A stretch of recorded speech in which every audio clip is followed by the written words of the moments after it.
All right. Hello, everyone, and welcome to another Chat and Learn here with Power to Fly. My name is Mariella, and I'm excited to roll through this next hour with you with our guest speaker, Chris. She's done an amazing job with this Chat and Learn series, and I hope that everyone came with their notebooks. I usually don't say take notes during, but these are the times that we need to start diving into the whys and the hows and what way do we go and how do we say this and how do we speak about this. So go ahead and take your notebooks out. Also rewatch this Chat and Learn on Power to Fly a little later. I'll just go through the housekeeping quickly so that we can all feel comfortable and confident to share throughout this next hour. So I've muted everyone upon entrance just to avoid any background noise, but I can't stress enough, come off of mute whenever you have something to share. We want to hear from you. We believe in visibility. So if you feel called to do so, turn your cameras on. If you haven't showered today, it doesn't matter. If your background is looking crazy, don't worry. Either get a fabulous drop curtain like Amanda, what do you call it? A blackout curtain she's got there. It looks like there's a great theater show going on behind her. Put your virtual backgrounds on.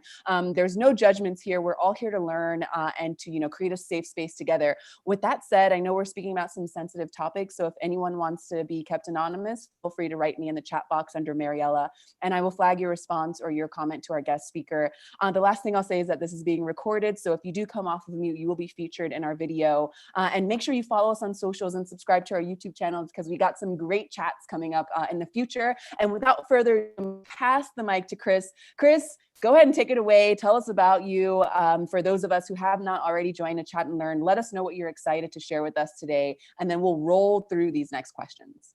Well, hi, everybody, and welcome. I know that we are all over the country, and sometimes we get visitors from outside the country. So the time zones mean it might be, well, I don't know. I feel like breakfast or lunch or dinner. So I guess I'm probably hungry if that's the way I'm thinking about time zones right now. So today we are talking pronouns, and it fits really well with our timing because this week includes the official International Pronoun Day. And this is sort of newer, but it's coming out of the realization that there are categories we haven't been talking enough about.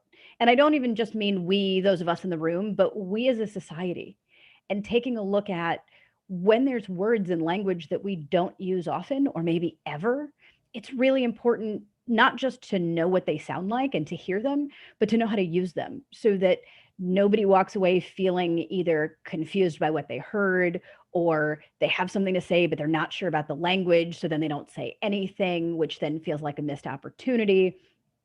All of that is all of us bringing everything together. So as we're getting started, I know we've had some questions come in. The fantastic, well, not the fantastic, one of the fantastic things about Power to Fly and about these conversations is that in advance, when you go to the website, you can, when you register to attend, you also get the opportunity to put questions in advance. So we'll be answering some of those. For people that think of something as we go, you can drop that in the chat. It's at the bottom of your screen. You can click the box for chat. In that, the word is to everyone. You can click the down arrow for everyone and just drop it in for Mariella if you don't want to come on camera or you don't want your question associated with your name. So that makes it safe for anybody to ask what they want. I encourage you to be brave and ask your questions. Even if you don't want us to know it's you, it doesn't matter who the question comes from or what you think you're expected to know. We're all just here. We're going to trip over our words together. We're going to figure it out together. And when we walk away from this, hopefully we'll be even a tiny bit better. So if you walk away with even one thing a little better or a little more comfortable, you've already won. I love that. What a great introduction. So with that said, you all have submitted some great questions offline, as Chris mentioned. And again, if something comes up now, if you had a dream last night, if a thought, it comes into your mind and thought right now, and you want to share that, please feel free to write in the chat box or come off of mute. We want to hear from you. So let's start with this first question here. Again, you all are going to see that this time is going to roll by super quickly. So I'll let everyone know when we've got about 10 or 15 minutes left, just in case you haven't had a chance to share your voice yet. But let's start with this first question, Chris. What are the biggest current threats to the trans community? Whew, well, if we didn't just say we'd never have enough time, I would be saying it now. I think although there are several categories of this, really the biggest overarching threat is ignorance. And most ignorance on most every topic is not the, oh, you're so ignorant insult use of the word, but just genuinely ignorant just means you don't know about something. There is most every math category, totally ignorant on. There are things about Black culture as a white person, totally ignorant on. I've never lived in Montana. I've been there, but I've never lived there. So I'm totally ignorant on the best pizza place in any city in Montana. It's not a bad thing to be ignorant, and it's not a bad thing to admit to yourself or others that you're ignorant about something.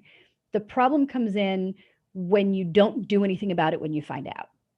So, like, if I were to move to Montana, I would need to know very quickly where the best pizza is in my city in Montana. Nobody expected me to show up knowing, but now that I'm here, now's the time to find out. And when we look at the trans community, the biggest threat is that our brains are hardwired. So when we're ignorant to something, we feel anxiety or fear of it. And that can happen with people who don't like to drive in the dark in areas they're not familiar with. It is because we're ignorant to what the roads are. We're not afraid to drive in the dark in an area where we are familiar with because we have knowledge there. So it's not about the dark, it's about the familiarity. And we know that most of the hate crimes that happen because there's this sense of fear. And for some people, when they're afraid, it turns to anger or it turns to violence.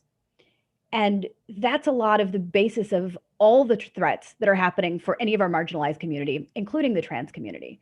So we know that every year we've had more trans people murdered than ever before.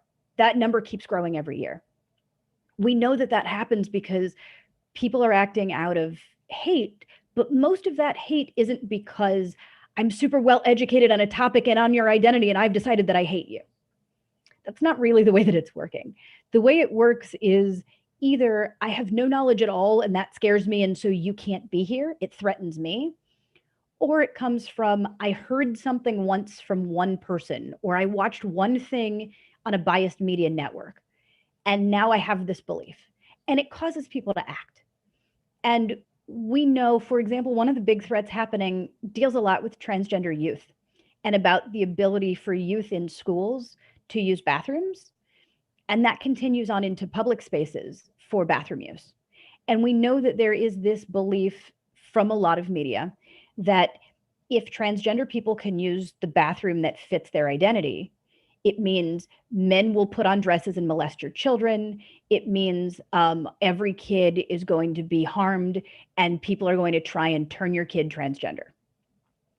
First of all, nobody makes anybody transgender any more than anybody can make you not transgender. And the word for that is cisgender, CIS gender. That's just not a thing. Also, there's no record anywhere ever in the history of life of any person being assaulted by a transgender person in a bathroom.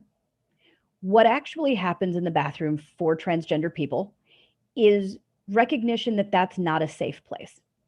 Because in public spaces or in schools now, there are cameras everywhere, except in bathrooms. And there can't be, right? Like, we don't want to be people who go to the bathroom and know that there's a camera in the stall, because that's just creepy. But it also means when you go into a bathroom, for all the reasons you want your privacy, that privacy can be really dangerous where there could be harm. And it means that we know that there have been cases of people who wait in bathrooms to harm a transgender person who walks in. So knowing that's not safe and knowing that when you have to go, you have to go, it creates this horrible experience for many transgender people, especially the ones who don't necessarily look not transgender. And this also happens to people who are biologically and genetically cisgender, but may pass otherwise. I've had conversations with men who were born male identified, but they're very short or thin, where they've been accused of secretly being women and assaulted or had horrible things said to them in the bathroom. I've had situations and conversations with people where the women are very tall, and the assumption then becomes, oh, you must be transgender. And they've had situations or comments in the bathroom.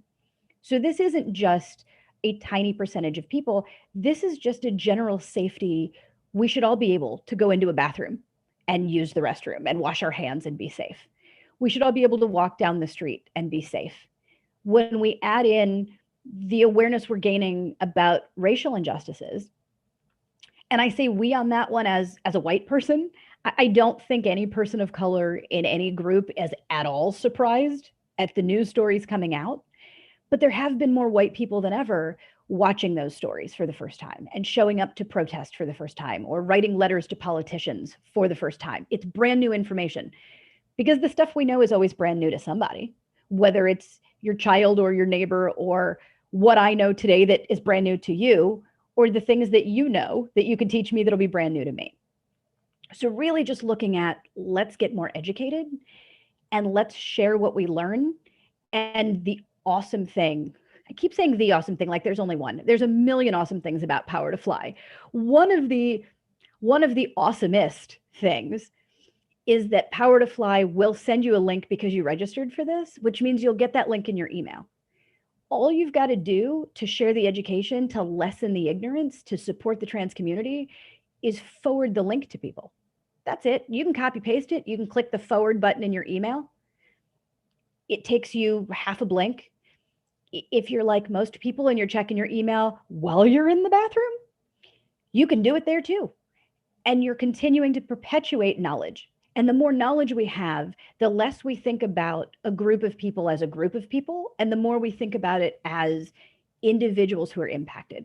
It stops becoming, well, white people this, and becomes, you know, my name or my face. And that means it becomes more human, and we're less likely to cause harm or wish harm on people that we see as humans. I love that you dive into education being the root of how we can solve a lot of these disturbing realities. And I agree 1,000%. One of the things that I speak about when I was hosting a chat and learn series about the Black experience completely dealt with I call it the A side and the B side of history. So I'd love to hear you speak about the A side of history, which is, you know, the mainstream history, what we are taught in public education, at least in the States.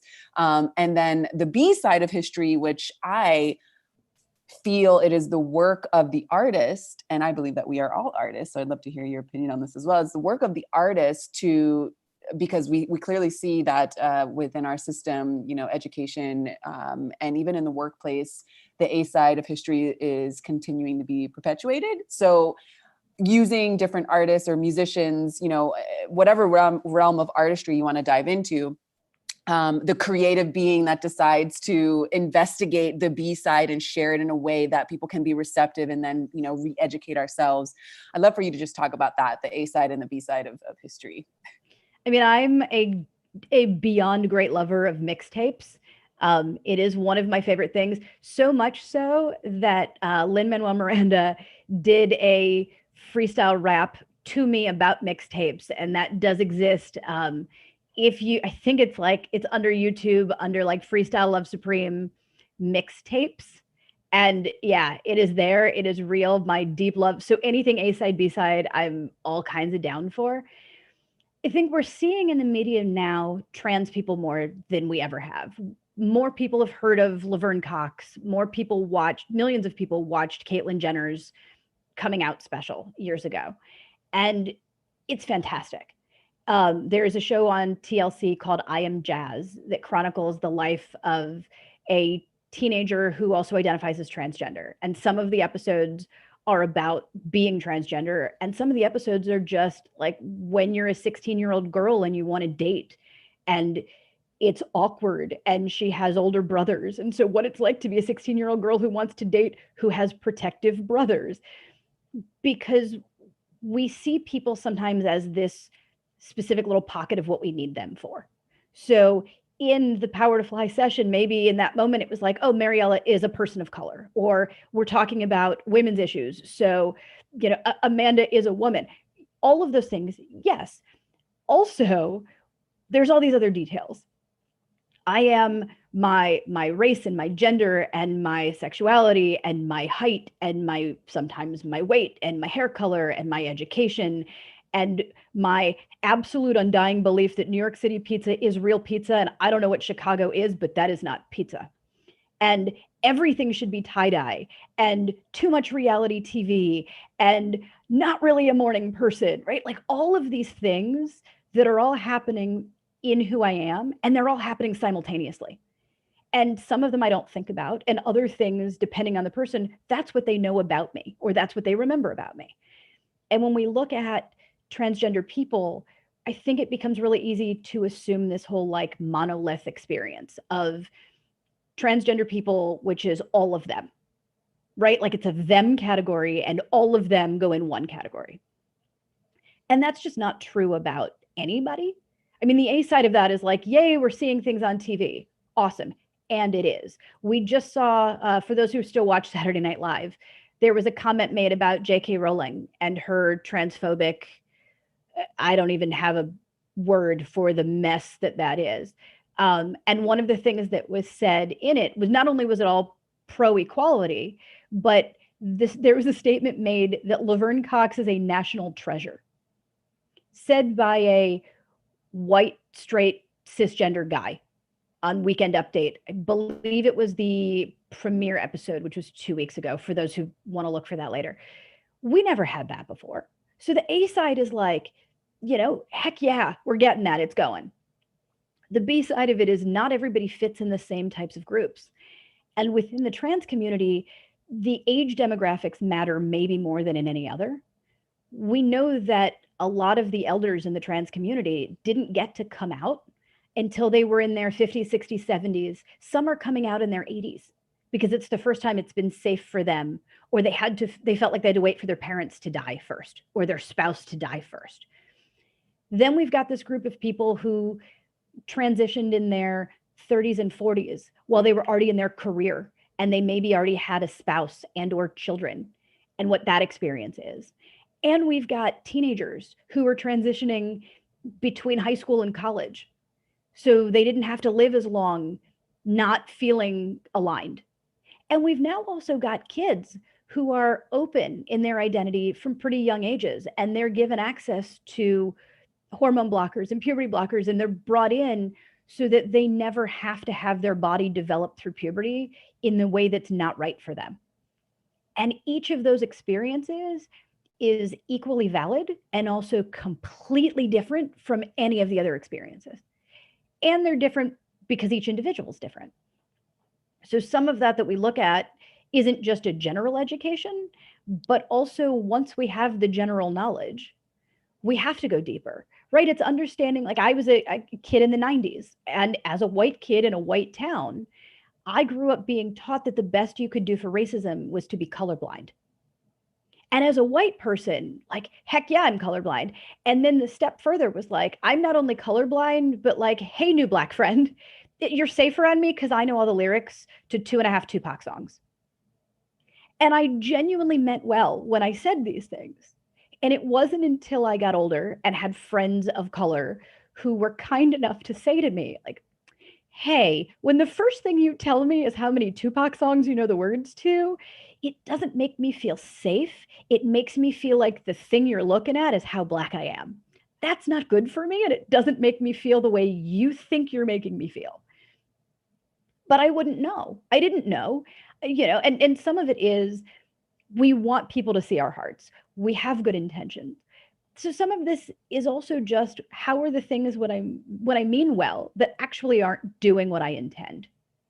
And what happens a lot in the trans community is that somebody either has heard that a person is trans, or they've decided, well, that woman's very tall, or she has large hands, or that man is curvy, so probably they're trans. I'm just going to go over and let them know, like, hey, just so you know, I'm really cool with trans people. People really do mean well. But what it does is it puts this giant spotlight on that person of like, all you see about me is my transness, or all you see about me is my blackness. It would be like a man walking up to me and being like, hey, just so you know, I don't rape people. Like, okay, that doesn't make me feel safe around you. It freaks me out that that's a thing you thought you needed to tell me. So it really just always circles back to the education piece and to working on that, and to always be working on that. There's never a point where we know all we need to know and we're done. We're all still growing. And it's not only okay to grow, it's great that we're doing that. It's great when we say, I'm going to keep going. I'm going to keep showing up. I'm going to keep learning. I'm going to rewatch the Power to Fly video. And when I go there, I actually see another one that I didn't know about. And I'm going to watch that one. And I'm going to think about how those two I just watched fit together.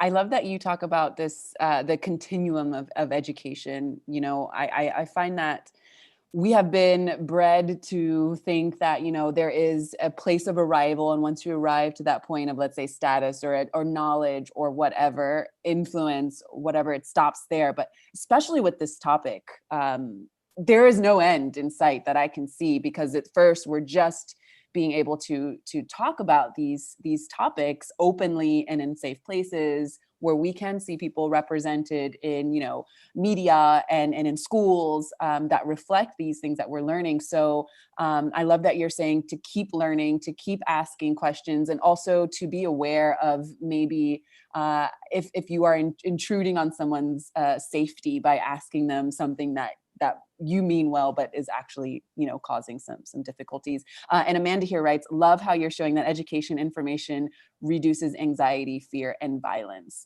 Did you want to talk about that? I mean, I know we only have so much time. We have so many questions to get to. I think sometimes people think about the idea of always learning as being this sort of thought of like, oh, well, if there is no end place, what's the point? I don't want to spend my whole life always having to talk about this same, whatever the topic is, like this same stupid topic. I just want to learn what I need to learn and move on with my life.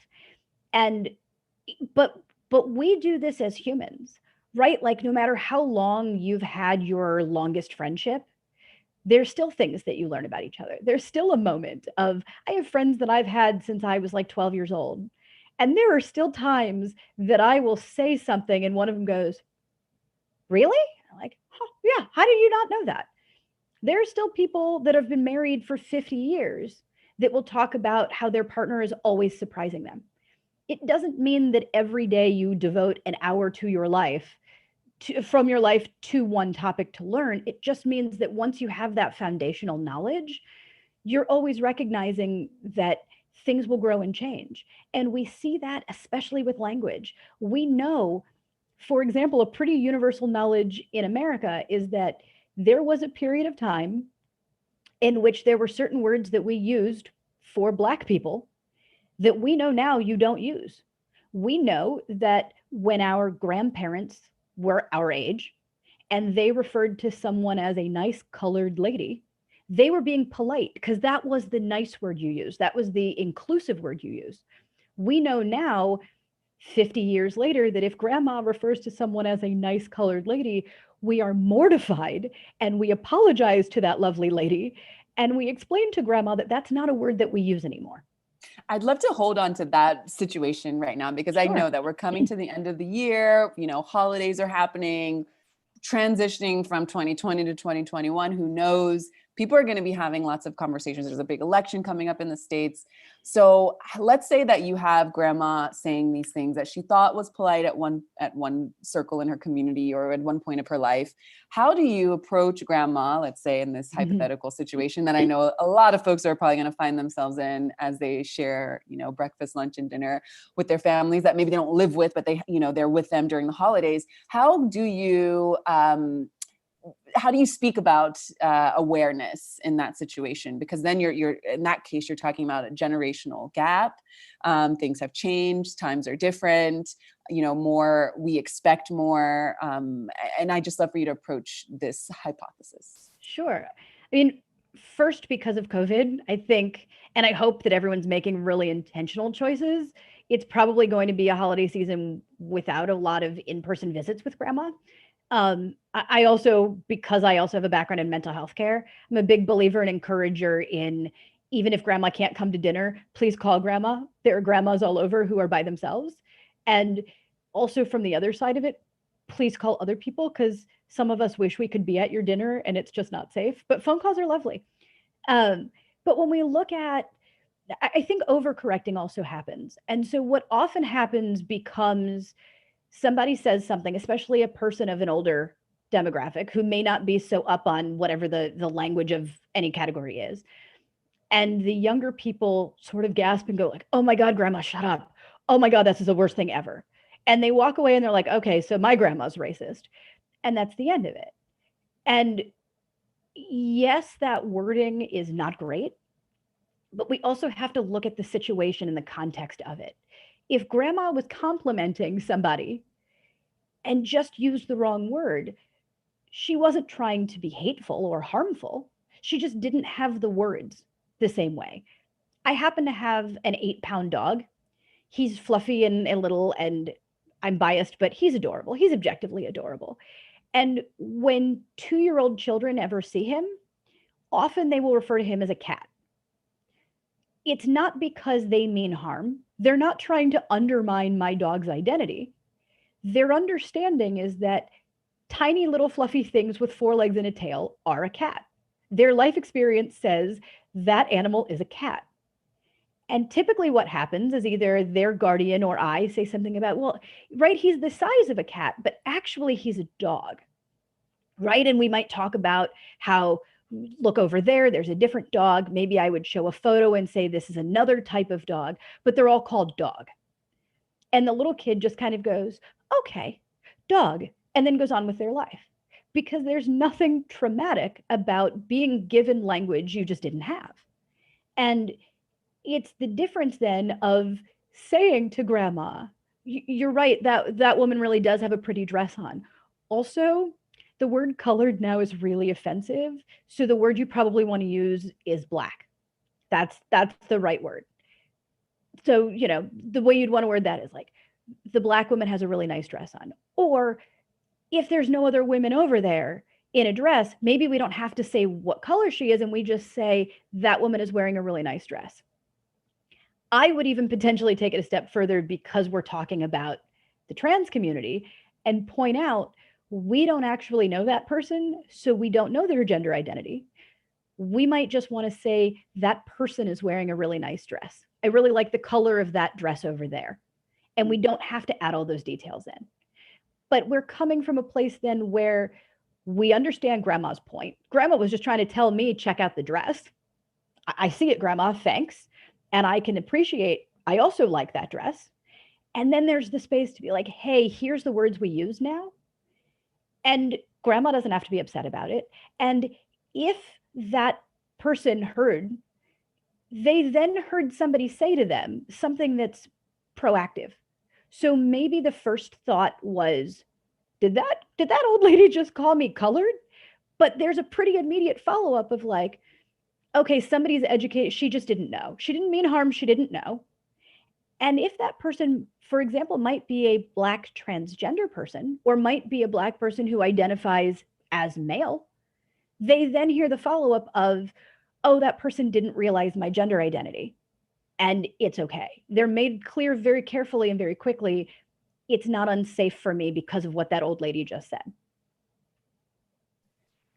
I love how deep you go into these responses. So thank you, Chris, in advance of that. And I know you've got a big, beautiful book out and ready for us to devour. So feel free to share that as well. So I will just say it this way. So the book came out during COVID, which meant that there wasn't able to be all of the typical book at a fanfare of sorts, which for me has sort of made it feel not as real yet.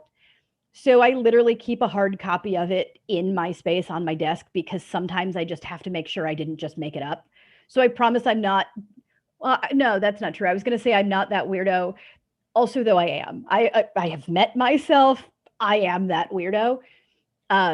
So here is the cover of that, and we can share info on it. We'll share info for contact before we close out so that we'll have that. And also, if you Google search my name, you'll find my website. The links are there and the contact is there, which also means if you have a question that you feel like might be so specific to your own circumstance or your own life, if you don't want to throw it out to the group, it's super cool. Just send me a message. We'll talk about it. We'll have our own conversation and figure out where we need to go, and we'll answer that question that way.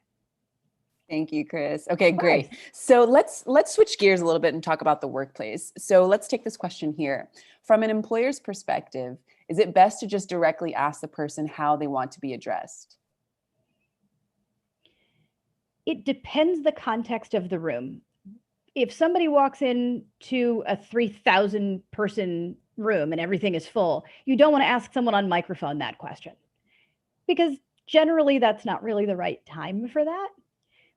But when you're the employer, often what happens is that when you are interviewing somebody and they come in, listen to the way they introduce themselves, or you can ask them, what name do you use? Or what pronouns do you use? And write it down. So when you have the second interview with them, that's already written down, and you call them by the name and the pronouns they've already told you. When they get hired and the onboarding happens, that should already be written down. If for some reason it's further in the process and no one thought of it, that's a great time to ask. If you've got current employees and this is the first time that you're like, oh goodness, I missed the boat on this one, it's okay to ask somebody. I would just encourage that you ask them privately. You could also send an email and ask people to just let you know if there's a version of their name, like let them know the name you go by and your pronouns. The people who want to answer will. I would encourage you not to do that where there's an option for anyone to click reply all. People click reply all anytime anybody can click reply all. I don't know why that happens. Nobody in life ever wants to be part of a reply all as just a general blanket statement about life. But it becomes, and this isn't just a, is my employee trans and so I should ask? Or am I guessing that they might be trans and I should ask? This is just a general sort of thing. For example, I legally have 2 first names and no middle name. Nobody calls me that. It has to be on my tax paperwork. It's on my diplomas. It's on my transcripts when I prove my education to get employed at your company. Nobody calls me that. If you yelled that across a crowded mall, I wouldn't turn around. It's not a name that I really identify with. So when somebody's asking, what name do you use? I need to know, I'm not trans identified, but I want to be able to say, oh, I go by Chris. That's the name I use. This is how I spell it. These are my pronouns, because I want to work in a place where people call me by my name. And we do this already, right? We have, when the new guy starts and his name is James, it's pretty common that someone says like, oh, is it James, or do you go by Jim or Jimmy? We do that a lot. When Elizabeth starts, pretty commonly we say, do you go by Elizabeth, or is it Liz or Beth? What do what's better for you? It's a thing we do. And when you get somebody, for example, when we're looking at each other on the chat and you see a name like Mariella Marie, it's easy to assume she and her pronouns, but that may or may not be true unless this person has either listed them, like you can see today in our Zoom, or unless this is a person we've asked and they've said, oh, I use she, her pronouns. There's also what appears or could be thought of as there's 3 names there. Which of those names do you want me to call you? And it might be that there are 4 women in Mariella's family that are all Mariella. And so she just goes by Ella, or maybe she goes by MM or ME. If I've never met this person, I don't know their pronouns and I don't know what name they go by. So it's easy for me to just say, in the chat, if you could each drop what pronouns you use or add your pronouns in the Zoom conversation. And if I'm the supervisor or the boss, I can be making a note, especially for anybody where it's not the ones I expected. But if it's noted for everybody, there's nothing unique or weird when a transgender person or a gender fluid person starts at the company. We're not asking pronouns because that person's in the room. We're asking pronouns because that's just what we always do. And I love that on our last call, you clarified and actually I've been listening to Bad Queers that a friend of mine, she's a co-host there. It's a great podcast. I definitely recommend it. And they were talking about just this new way of not saying preferred pronouns and how detrimental that can be. I'd love for you to refresh our memories about that. So that's another language change. For a while, we used the word preferred, and it was, I always equate it to back when we used to say, when white people used to say, I'm colorblind, right? Like it was the thing you said when you were trying to do the right thing. And if you were in the majority group, it sounded great. But I have come to learn that although I was surrounded by white people who all said we were colorblind, every person of any color I've ever met, when they heard that, immediately knew that that was not That's not good. That's not right language. That is not helpful. But when you don't know better, you can't do better. And we've since learned better. It's why we don't say colorblind anymore, because we recognize that pretending we don't see an entire aspect of someone's humanity isn't great. We also don't say preferred anymore because preferences are I prefer McDonald's fries over pretty much any fries. But if we're at a diner and they have fries, I'm pretty much okay with fries. Most of the time, any fries are fine by me. I just have a preference for McDonald's fries. If it's hot outside and I'm thirsty, I might have a preference for one of the drinks in the vending machine. But if that drink is sold out, I'll just pick something else. It's fine. In actual humanity, though, who we are is not a preference, it's who we are. So it means I can't say, oh, you prefer to be called Amanda. Well, I don't actually really like that name, so I'm going to call you Tiffany. That's what I prefer. I'm going to go with it, right? If anybody in the room heard me say that to poor Amanda, they'd all be looking at me like a crazy person. And as soon as I walked away, they'd all be catching eyes with Amanda to make sure we were all on the same page that Amanda's thing is. Funny enough, in the chat, Amanda has shared that that's actually her sister's name. So, she's gone by that periodically, probably half of her life, by family members who were trying to yell that the phone was for her. But, really, of all the names in the whole world, how does that even, I don't know, Amanda and I are clearly on the same wavelength. It was not even a setup. I promise it was not. But the point still sticks, right? That, and even when it is your sibling's name, you don't prefer to be called a name that's not your name. That's not a choice. It's not my choice on what I get to call you. It might be a preference if we're dating and I call you a pet name or I don't. But even then, it's still, do you feel like you when I use this word? That's just what it is. And when we talk about pronouns, we don't have a preferred pronoun because it doesn't become Mariella prefers being identified as she and her, but I'm not really, there's actually no one in this room who uses he, him pronouns. So I'm just going to go by he, him for Mariella because I just feel like that should be that way. That's not a choice. That's not a decision I get to make for another person about what to call them. It's also not a choice they're making about themselves. It's just who they are. So when we take the word preferred out and we just go by what name do you go by? What pronouns do you use? I'm not asking about whether you like these fries or those fries better or which restaurant you'd rather eat at. I'm just asking who you are. And since we're working, you don't want to know about, well, maybe necessarily, you don't want to know about all my preferences of which Real Housewives series do I prefer. Also, I would say the only answer to that is Orange County because it's the original and also it's garbage now and no one should watch that. 90 Day Fiancé all the way. You're asking who I am as a person. And those are very, very different conversations. So we don't want to use that preference word when it's about who someone is rather than what somebody prefers. Chris, I love that you know how to bring humor to this very, very, seemingly heavy topic. And so I'm not kidding. 90 Day Fiancé is legitimately better than Real Housewives. Okay. Also, again, at the end of this, you can contact me on email. We can debate on that one or talk about which couples from which shows people like or don't like, because that is related to preference. Great, Chris. Okay, so let's move on to this next question here. Should we ask people who are trans how they want to disclose upcoming changes in appearance? It depends on who the we is in the question. If you are in a position of power in any capacity and they have shared with you that there are upcoming changes, then yes, privately, it makes total sense to have a private conversation when somebody says, for example, I'm starting hormones, so maybe my voice will drop in one direction, or I'm having facial feminization surgery. So I will be out for a period of time. And when I come back to the office, my face will look much more feminine.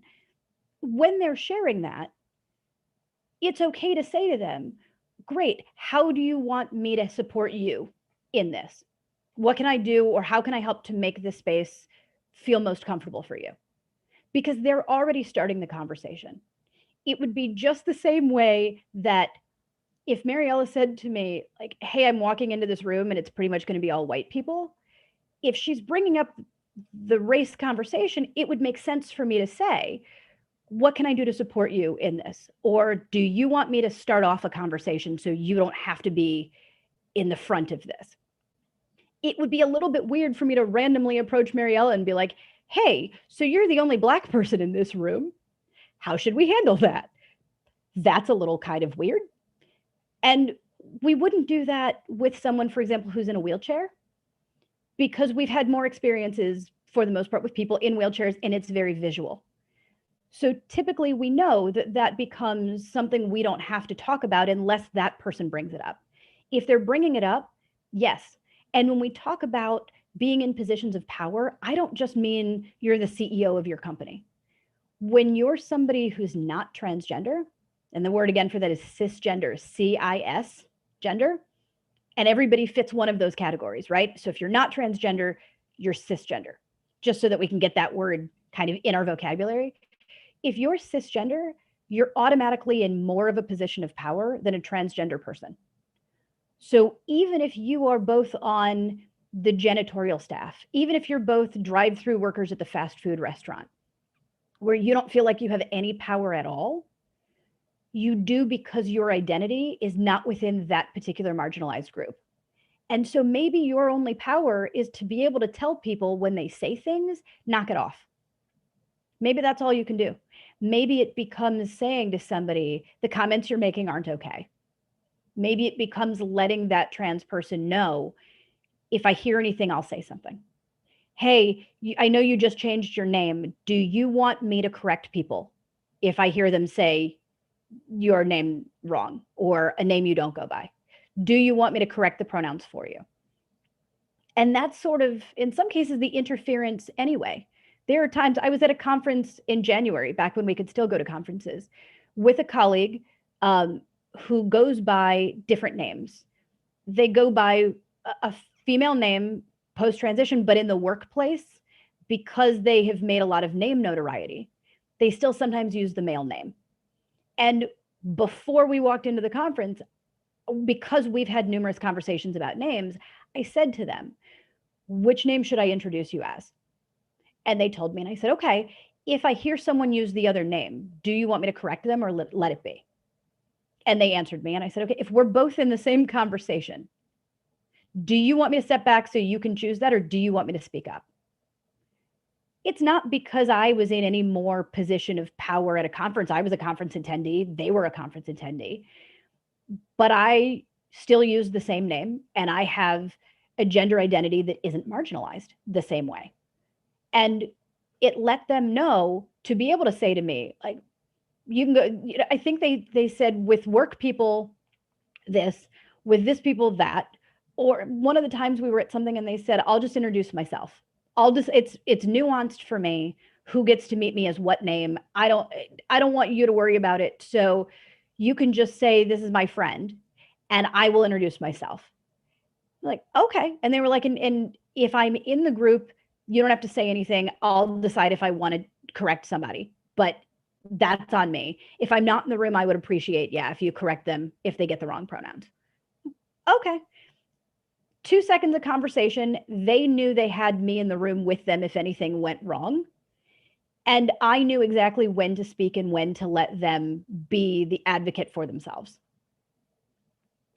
Thank you so much, Chris. I'm going to hold for a light pause now. We've got about 15 minutes left, but I want to give a chance for folks to find the courage to hop off of mute if they feel called to do so. So Chris and I will take a sip of water. Usually this works. Let's see if someone wants to hop off of mute and ask a question.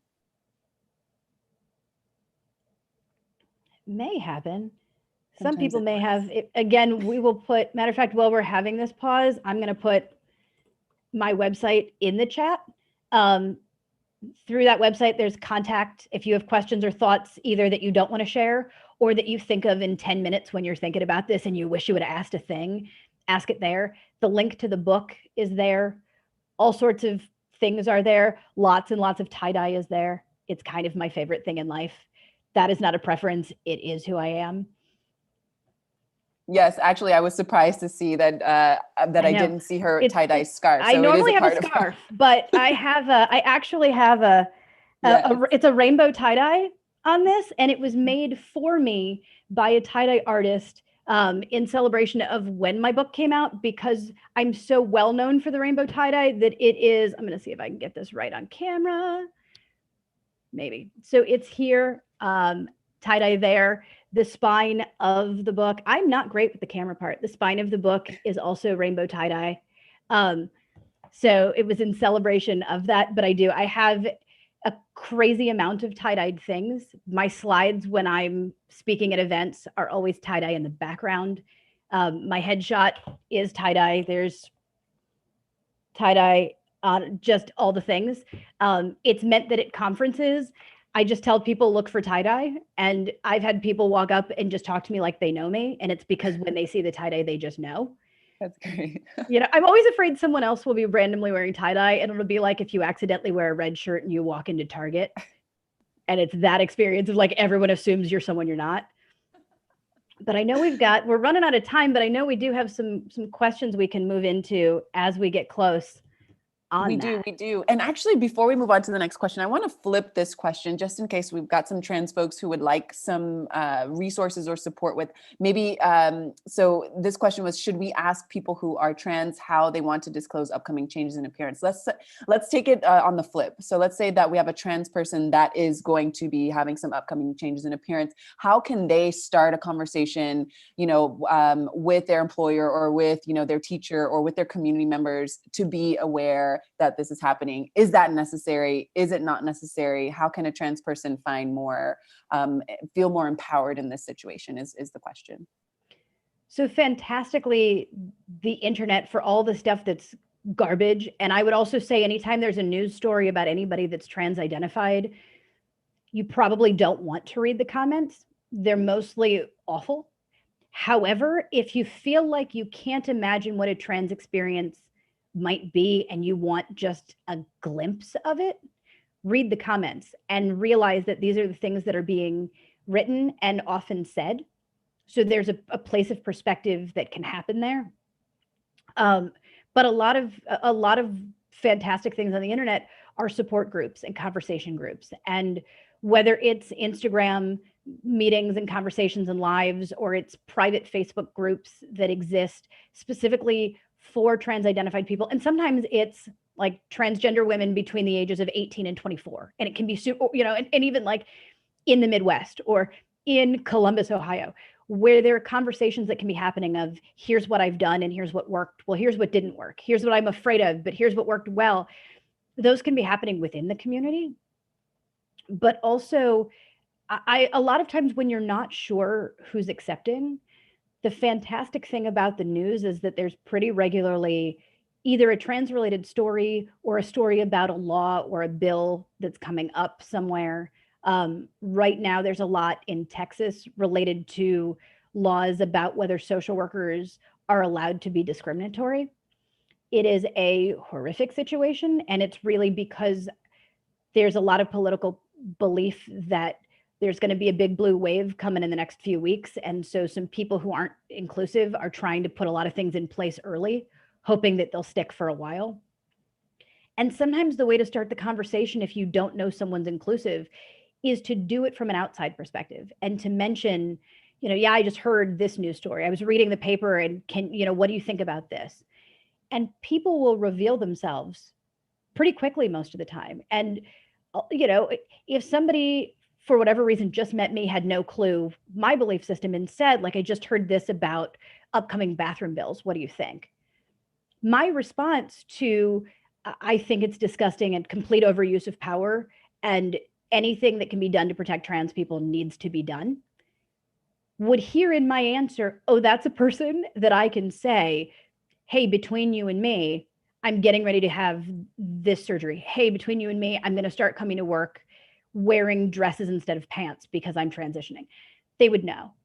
There are also, unfortunately, the people who believe, in all sorts of bigoted things. And again, that really circles back to their understanding of the trans community is either completely non-existent or it comes from biased or outdated information. And the information for so long in the media has been consistently negative that if you don't have new information, it makes sense, right? Like, we think anybody who thinks gay men shouldn't work here is a homophobic bigot who should be taken out back and fired, right? And sometimes that's true, but we know that for a very long time, there were film strips in schools showing that all gay men creep around in the streets and they will steal your sons and turn them gay and molest them and give them all AIDS. If that was true, right? If that was actually based on fact, it would make sense. It would make sense because nobody wants somebody at their job who steals children and molests children and gives everybody AIDS. That would make sense. The problem isn't that the person is a horrible person. It's that the information they make their decisions on is just wrong information. And because so much of the research was so biased for so long, we know that there's research. There are church groups that do studies where the studies somehow show that every single transgender person actually isn't really transgender. They just want attention. Is that true? No, of course it's not true. But they're putting forth money into studies to back up what they already believe. So when we look at our employers, some of them don't have the knowledge yet and can be taught and are willing to learn.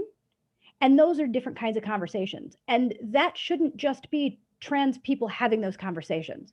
That has to be all of us bringing that up, right? It shouldn't just be that the Black person in the room brings up racial tension and racial issues and what's going on at the protest that's happening outside our window at our office right now. Because, I mean, my thought as a white person is Black people didn't make racism happen. So it's not Black people's job to fix racism. As a white person, I'm like, nope, that's us. That's on us to do. And because when we look at the trans community, there are statistically significantly more cisgender people than there are transgender people. It's a requirement of all of us to be supportive and to be offering that education, to be the ones in the meeting, if we're leading the meeting, to introduce ourselves and include our pronouns when we start the meeting. It becomes something that for example, every Zoom meeting I go into, whatever my role is in the meeting, I will put my pronouns next to my name. Maybe nobody notices, maybe nobody cares, but somebody might. It takes me no time, it causes me no harm, but it means if someone comes into the room and they're feeling any kinds of feelings, they see that at least one person in the room is aware of pronouns and might care and might be a safe person. So those conversations, we also know then trans people are looking for that. We know that, for example, gay clients are looking to see if there's a rainbow sticker on a door to a business. Most of us who are not gay identified never notice what stickers are on the door. It's sort of the way that when I was a kid and I had, for example, my first period, every commercial I ever saw was all about feminine hygiene products because it was what I was looking for. And suddenly it was that. It's when you buy a new car and you decide to buy the red car and then you notice every car on the road is red. There's no more red cars today than yesterday, but when that's what you're looking for, that's what you'll see. And the more we can have these little symbols of inclusion, the more we're giving a nod to the people who are looking for them, that they're safe and they're welcome. Great. Thank you, Chris. I love that response. I want to flag one question here that we've got from Amanda, and we've got about 4 minutes left. So I'd love for you to tackle this question and then leave us with some food for thought. Let us know where we can connect with you offline so that we can end this chat. But great question from Amanda here. I saw a post on Twitter by a young trans person asking what kind of job they could get in the future. They recognize that they might have a difficult time finding safe employment when they enter the job market. How would you recommend trans folks determine if a company is a safe place for them to find a job? Whew. I mean, let's first look at the fact that there's an entire population of people who have to think about where is it safe for me to work. It's not about what do I want to do, what pays me well, what's close to my house, all the things that cisgender people think about when we look at employment. That's a whole other category that has to exist that didn't before for our knowledge base for many of us. So being mindful of that is really key. And it leads us to our kind of activism and our conversations from earlier also of what are we doing in our own workplaces to show whether it's safe here. First, what are we doing to make it safe? What are the conversations and the education we're having and we're offering each other? Are we forwarding this Power to Fly link to our colleagues? Are we forwarding it to our boss and saying, maybe this is a conversation we should be having at the office? Whether that becomes you send me an email and you ask if I'll facilitate that conversation, or come in and offer the boss a training or a group training, whether it's a in-staff training, all those things, when it's a safer place, then it becomes, well, how do we let people know that it's safe? And often that happens within the language that we use. Where are we advertising the jobs? So also, if you're looking for a job and you're trans identified, in the community LGBT websites and magazines, in the job board posting, that's a good place to start, because there's at least enough insight to know this is a population of people who might be the right fit for this job. Looking at the language at the bottom of the job applications, for so long, we've all seen that equal opportunity employer, and we don't really pay attention to it because we're just so used to seeing it. But what it basically says is, here's all the groups of people we do not discriminate against. And the federal ones are all listed, right? Like it has age, and it has race, and it says gender, and it says something about disability. Those are all the ones that the government has long decided you can't do that or you break the law. But it's not mandated federally in many places for full inclusion. There's now something that just passed in June that says you can't discriminate against people based on gender identity or sexual orientation. But just the way that racism has been illegal for years and decades and generations, and it still happens, that doesn't guarantee, when the language is there, only there, that it's a safe space. So looking at, on an application form, is there a place to list the name that you use? If it asks a question about gender, is there a place on there other than to check a box that's either the M or the F? First of all, is that on there? If it is there a place to list something else? Those are going to be signs that this is a company that recognizes that people may identify differently than the 1950s form that was always used. There's the place for that. If you're interviewing and you have a great interview and you've gotten hired longer, and you can talk about when there's an email address assigned. If you work in an office, how do I set up my email address so it's the name that I use? If there are name tags, how do I get my name changed on this? I know a Taco Bell restaurant that, because the name tags are something like 10 cents, they automatically redo name tags like every 60 days. They say that it's because they want everyone's name tag to look fresh and clean and not banged up. What it also does, though, is it gives anybody an opportunity to say, when I started here, I went by Ella because that's what you called me at the interview, and I didn't want to be rude, but actually my name is Mariella, and I actually like the name I use on my name tag. So those moments of looking, and also talking to people who work within the company, bring up something in the news about trans people and see how the group responds, gives you insight. You can bring that up in a job interview. You can bring it up in the small talk at the beginning of the interview, claim that you were listening to the radio while you were driving over, or you read something right before the Zoom interview. See what their thoughts are. You can get a lot of facial expression answers. I know that we're about out of time, and we've got a question about saying the pronouns. The most common sets of pronouns are she, her, he, him, and they, them. However, that's not all of the ones that exist. So rather than making assumptions, it's always best either to put your own pronouns in your Zoom, for example, have it at your signature line for your company. If you've got a name on a door, you can write it in. I've seen people take a Sharpie. I've seen people have it printed on things, kind of however fits for you. But also to say, if you're the one leading a meeting, as we get ready to get started, please make sure that your name, the name that you use, is your name listed for Zoom, and make sure you add your pronouns. People will add them. Sometimes just seeing somebody else added it. We had a conversation before everybody joined where Mariella said, oh, I see you have your pronouns. I'm going to add mine. Absolutely. Well, thank you, Chris. I could hear you talk about this for ages. So I just want to say thank I'd you. hang out with this group for ages too. Well, thank you so much for joining us. We are going to wrap up this chat. And Chris, I want to just share the name of your book again so people can look at that Sure. and we can, join the next chat with some more information from your book and all of that. So thank you everyone for joining us. And then what's the name of the book again, Chris? So the name of the book is The Educator's Guide to LGBT plus Inclusion. And it's in print or ebook or audiobook on Amazon, or if you go to my website, all the links are there, especially if you're not an Amazon person, there's other options too. And that is thisischris.com. This is KRYSS.com. All right. Thank you so much, Chris. And thank you everyone for joining us. Have a beautiful day. We'll Bye, see you everybody. on the next chat. Bye. See y'all soon.